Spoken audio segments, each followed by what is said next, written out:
Tintang angin pun badehan mesurut, megulung balut musim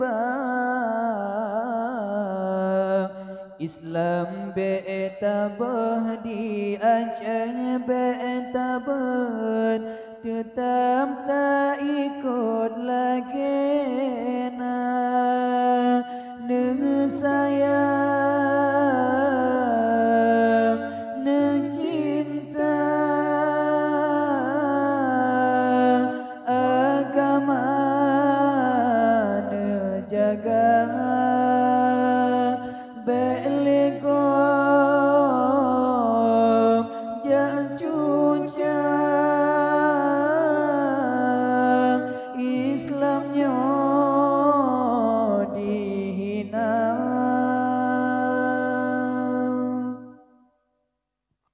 Iman lam tubuh behasnya dia betantang arok ke dunia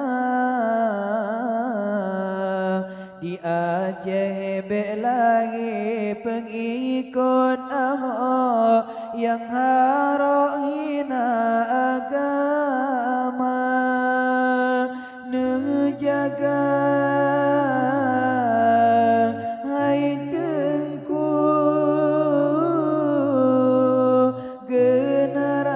generasi muda beleto ngan sabu narkoba ngan ganja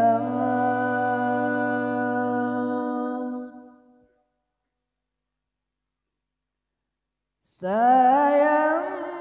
kebitan sayang menyai Islam karam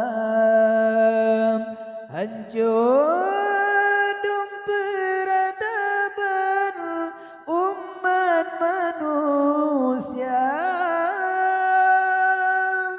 hanale pun tangirin menyatro bala Tuhan karena kewajiban yang kata lupa bersabar-sabar hati Tuhan mati Islam beta cinta bersabar-sabar pikir hudip mati sabitanyo jaga bersabar-sabar hati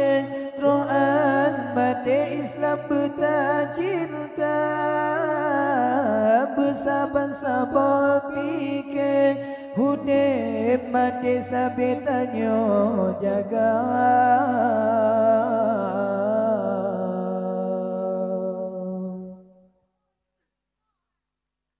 Tintang angin pun badehan mesurut, megulung balut musim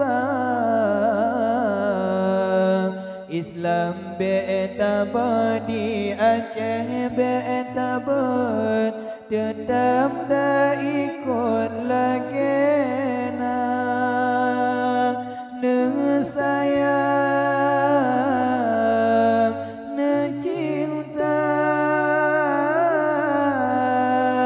agama jaga bele